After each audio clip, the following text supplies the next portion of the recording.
Magandang araw po sa inyo mga amigo. Buenas tardes. Kumusta po ang bawat isa? Ayan po, ngayong araw po ay magkakaroon po tayo ng feeding program kasama po ang mga bata syempre na kung saan, ayan, ipiprepare na po natin yung ating pagkain.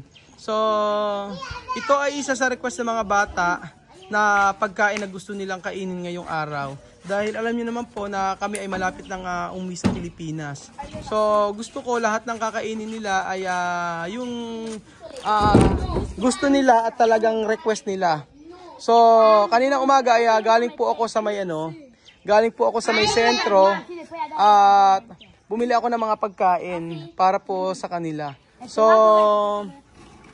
hanggang bukas ay meron kaming feeding program, tapos susunod pahinga muna and then feeding program uli.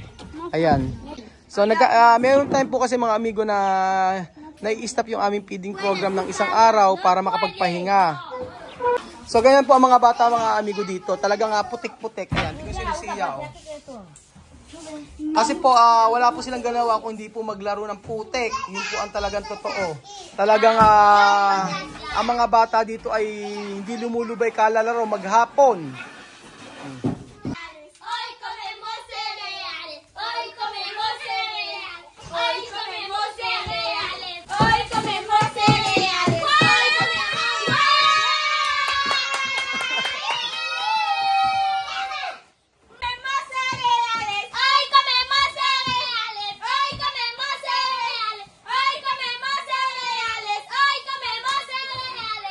O diba tuwan-tuwa sila mga amigo kasi ito ang gusto nila, cereals.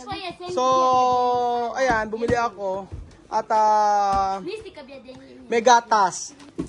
So, ayan. Meron tayo ditong gatas, titimplahin natin. O, Sophie, baha. O, baha to, baha. Ayan. O, diba masayang-masaya sila kasi ito talaga yung pagkain na gusto nila na makain ngayong araw. So, hanggang sa makauwi po kami mga amigo ay pipilitin ko na ma-prepare yung mga pagkain na request po nila. Yan.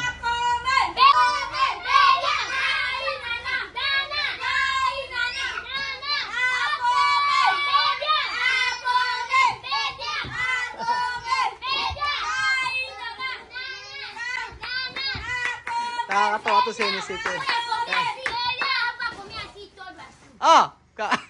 Kakainin daw ni Enesita lahat. Ayan. Kakain po tayo ng cereals. Malamig na tubig.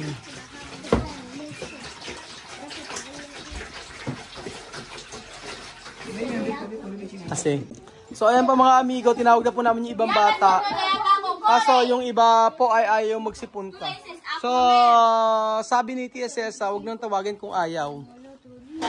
Ang mahalaga, kung sino yung nandito, dahil yun ang kumain, meron naman ibang mga bata na pupunta, mga amigo.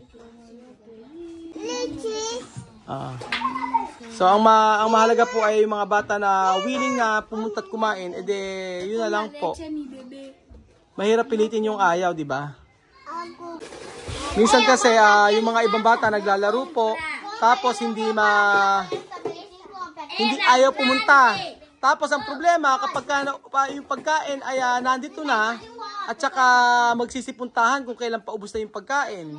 Yun po ang kadalasan nagiging problema mga amigo sa feeding program. Yun, kapag yung hindi nyo po nakikita talaga sa feeding program na sasabihin ko sa inyo, yung totoong nangyayari kapag may mga bata po na gustong pumunta dito, yung iba po mga amigo ay kapag kakain na at paubos na yung pagkain tsaka nagpupuntahan. So, minsan kaya makikita nyo kapag nagpapakain tayo, kakaunti yung ibang mga bata. Pero syempre, ang mahalaga po doon kung sino po yung mga batang nandito, gaya po ni Mahmoud, kung sino yung mga nandito, gaya ni Mahmoud, at saka yung sila Enesita, sila Bebesita na laging present sa pagpapakain natin, enough na yun, masaya na ako doon. Pero yung iba na, yung ibang ayaw payagan, paano gagawin? Ayan, edi wag. Yan po mga amigo yung mga bagay na hindi nyo nakikita sa video at hindi nyo alam. Na minsan ay maraming pumupuntang bata kapag paubos na yung pagkain. Yun po. So yun po ang katotohanan about po sa feeding program mga amigo. So ayan po mga amigo, hindi ko na na-videohan. Nilagay na pala ni Tia Celsa ang gatas. Ayan. Ilalagay na agad ni Tia Mami, hindi pa nahahalong mabuti. Ayan.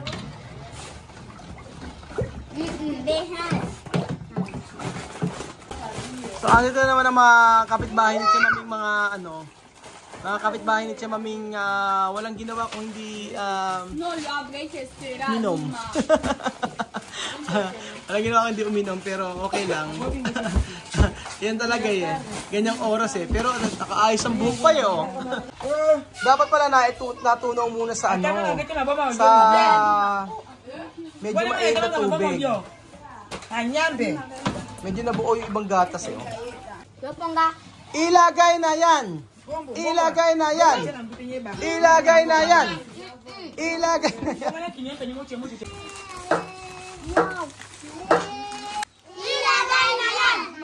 Ilagay na yan! Ilagay na yan! Ilagay na yan! Kakay na! Kakay na! Kakay na! Kakay na!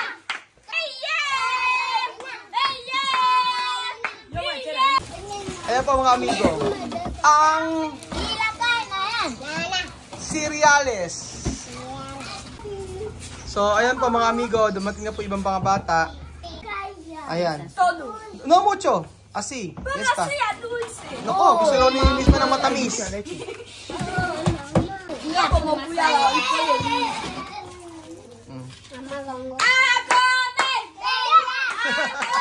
Alam na nila eh oh. Ang kukulit eh.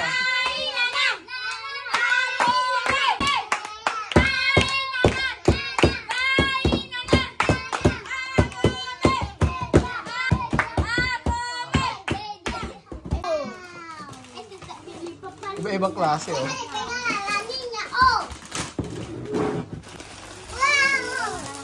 Kita.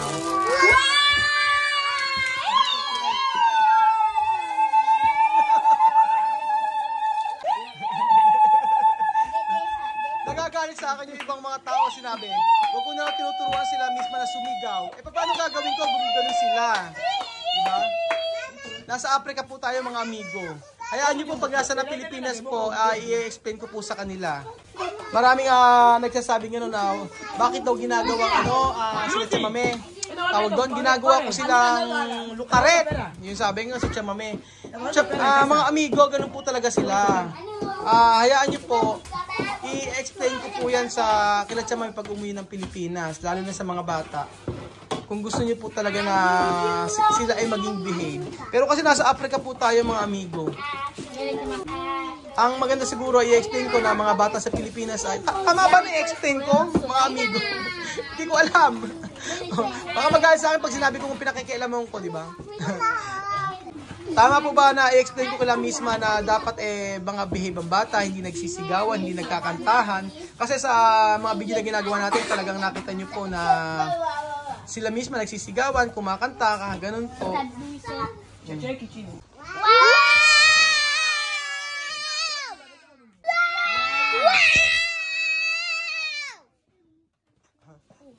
Walang tigil ang wow. Nagagalit si Alima. Papait na yan. Yes, yun po, hambre. Ante tumen. Atome nyeme na yeba ya munya na ko bele chima uone wa ti biba. Yang kwa ke ko iba. Na be nyeme be tele ko ko ko nyeme na ko chima na ya ko ni bele be nyeme ise ke no. Ala sukuma ke ma zimba na ina ka ya chima wa. Bolo sa mu na sa ka nyeme na ise chi. Wow, kawa sa biya. Ni ya se yo ka Kristo. Yo te doy las gracias.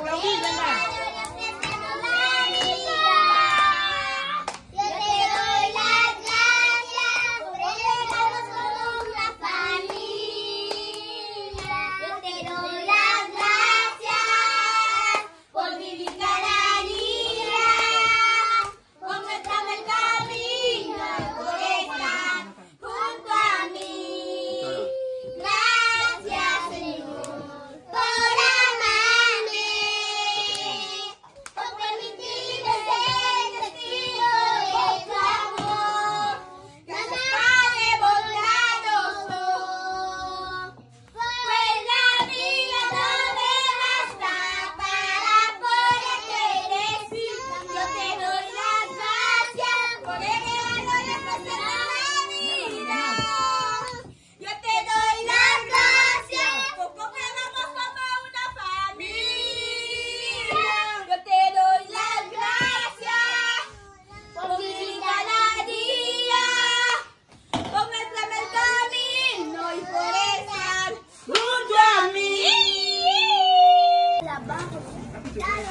Siyempre si Kiko andito po. Hindi mawawala.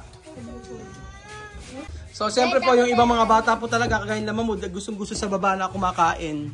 Kita niyo po si Nena hindi ko napapansin, hindi ko nabibidyohan kanina pa. Paubos na yung kay Nena.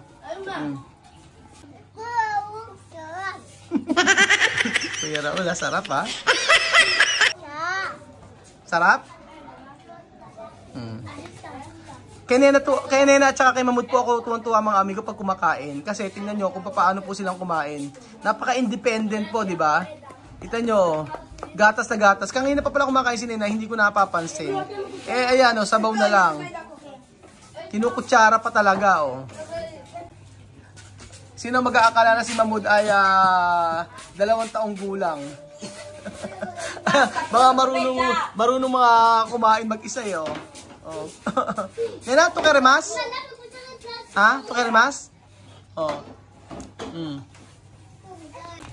Chámame, quiero saber, ¿no? ¿Por qué mucho madre aquí o padre aquí no venir cuando haya comida?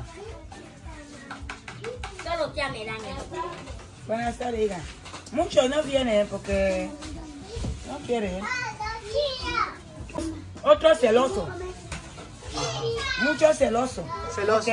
Porque eso que tú haces cada día, muchos no lo pueden hacer. Su corazón mal. Muchos su corazón mal. Otros su corazón le dice gracias. Este hombre da a mi niño comida cada día. Como mamá de bebecita, papá de bebecita, dice gracias cada día. Pero hay Otros mal. Como macho, gracias. Tú no ves su niño aquí comiendo, dicen gracias. Pero otro. Muchos mamá aquí, muchos papá aquí celosos. Cuando ella hace comida así, envidia les hace. So, yun po ang sagot mga amigo. Maraming mga nanay dito at maraming mga tatay dito na ayaw pumunta dahil nagsiselos. Dahil hindi lahat daw ng ginagawa natin mga Pilipino ay hindi nila magawa yung ginagawa nating mga Pilipino na lagi nagpapakain dito. And then, inggit, yun po. Isa pa po sa ayaw ng ibang mga magulang dito. Kaya, bakit hindi nagpupunta rito sa feeding program? Yun po ang dahilan mga amigo.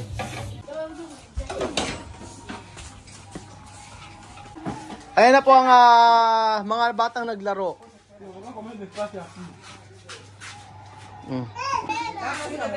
Mira nena, comer mucho, no? No? Si? Anong oras niyo pong kumain si Mamud? Walang hulog-hulog Si Nena rin, walang hulog-hulog yan Galing Ito yata ang talent ni Nena tsaka ni Mamud Yung kumain ng walang hulog.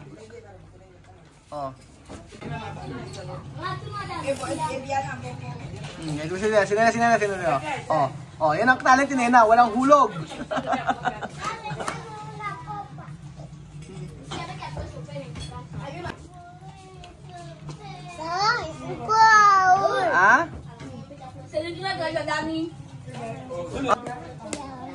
Ano na?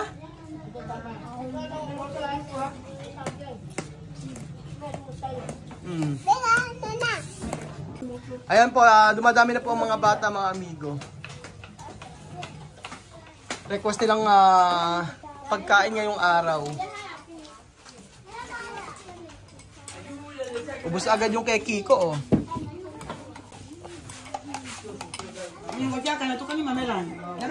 Yo esto. Meron na rin. Ayan si Popoy. Popo no ay. Ay sila bebesita. Ayan po. Asan na iba? Terminado? Lucía, ven a comer. Lucía, a comer. Lucía, a comer. Esto, comida delicioso. Dame tu copa. Ubos ni Kiko. Boss.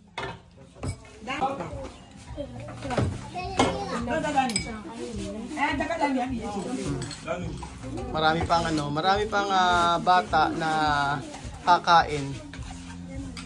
Pero ang dami niya, no? Kanina. Eh, dito nga lang. Lalo-lalo na si Adrian. Napakalakas kumain ito si Adrian. Pero sa lahat talaga, mga amigo, ito pinakamalakas kumain. Si Kiku. Come, Lucia. Yeah. Toma leche. Lucia, está bien? Anak po ito ni Barbie. Ito po ay anak ni Mireille. So, kumakain pa rin po sila dito mga amigo. Pero yung mga nanay nila ay hindi na po nagpupunta rito. Bihira na po magpunta dito mula na po nang nagkaroon ng tindahan si Tia Celsa. So, pagkaya kumain nila Adrian, umis ka po na mga amigo. Umis ka po na. Balbura. Gracias, Filipino. Gracias, Filipino. Ako, inuwi na. Hindi, uupo na pala. Pakalawa mo na yan pakalawa niya na ito Yung mga bata ganyan sila dito. Nakakatuwa, no? Mga lalata bata, marunong magkutsara, marunong mag-isang kumain, no? Tingnan nyo, nakakatuwa, di ba? Kaya si Lucia din, Tapos si Solomon din. Naturuan talaga na marunong kumain mag-isa. Ayan po mga amigo, paubos po ang cereals. Ayan. Ipopos ka na. Pero yun pa yung mga bata yun, meron pa doon sa baba. Si Nena hanggang hindi pa tapos. Hasta ahora, yan terminar. Ubas ni Nena! Nena! Sige pa, yan Umaria na naman si Nena, mga amigo. Mainitin lang talaga ang ulo, di ba? Parang si Sandra, At ito po nagtatapos ang ating video, mga kababayan. So, hindi man kasing dami ng bata nung nakarang araw nung nagpakain tayo. Pero ang mahalaga po ay may mga bata pa rin nagpunta dito sa ating feeding program. Salamat po mga kababayan. Wag po kayo magsawang manood ng ating video. Ayan. Nagtatabaan na po ang mga bata dito sa Ikuku. Salamat po mga amigo. Adios, hasta mañana. Ciao! Bye! Salamat, Filipino. Adios.